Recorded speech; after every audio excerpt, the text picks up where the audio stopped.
24 अगस्त को केंद्र सरकार ने पेंशन को लेकर एक बड़ा फैसला लिया है। केंद्र सरकार ने न्यू पेंशन स्कीम की जगह एक नई पेंशन स्कीम का ऐलान किया है और ये स्कीम है यूनिफाइड पेंशन स्कीम यानी यूपीएस। 1 अप्रैल 2025 से लागू होने वाले यूपीएस के तहत कम से कम 25 साल की नौकरी के बाद बेसिक पेमेंट की 50% रकम यूपीएस के तहत मिलेगी, यानी ये रकम पेंशन के तौर पर दी जाएगी।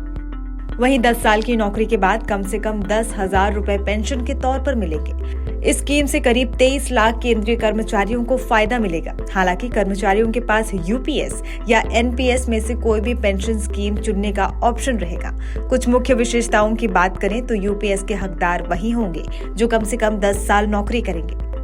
इस स्कीम के तहत पारिवारिक पेंशन भी मिलेगी। ये पेंशन कर्मचारी की मौत के बाद उसके परिवार को दी जाएगी। स्कीम के तहत रिटायर होने पर ग्रेच्युटी के अलावा एक बड़ी रकम का भुगतान भी किया जाएगा, जिसमें नौकरी के आखिरी 6 महीने का वेतन और भत्ता एक लमसम अमाउंट होगा।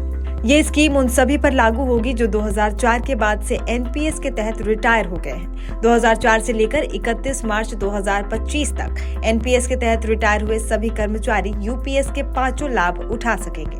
नई स्कीम उन कर्मचारियों के लिए भी लागू होगी जिन्होंने 1 जनवरी 2004 के बाद ज्वाइन किया लेकिन रिटायर हो चुके हैं। अब आपको बताते हैं न्यू पेंशन स्कीम यानी एनपीएस में क्या दिक्कत है जो इसे बदला जा रहा है।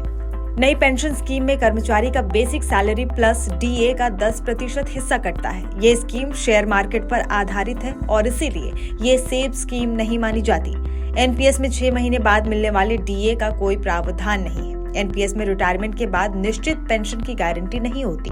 चूंकि एनपीएस शेयर मार्केट पर बेस्ड है, लिहाजा इसमें टैक्स का भी प्रावधान है। एनपीएस के तहत रिटायरमेंट पर पेंशन पाने के लिए एनपीएस फंड का 40% इन्वेस्ट करना होता है। यूपीएस की बात करें तो यूपीएस के तहत सरकारी कर्मचारी को रिटायरमेंट से पहले के 12 महीने की बेसिक सैलरी के औसत का 50% निश्चित पेंशन के तौर पर मिलेगा।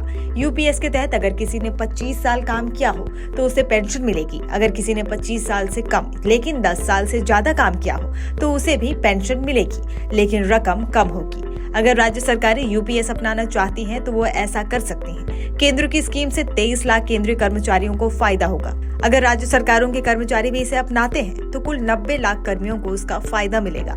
आपको बता दें कि सरकार ने इस साल मार्च में तत्कालीन वित्त सचिव टीवी सोमनाथन की अध्यक्षता में एनपीएस में सुधार के लिए एक कमेटी बनाई थी। इसी कमेटी ने देश और दुनिया की कई पेंशन स्कीमों की स्टडी की थी।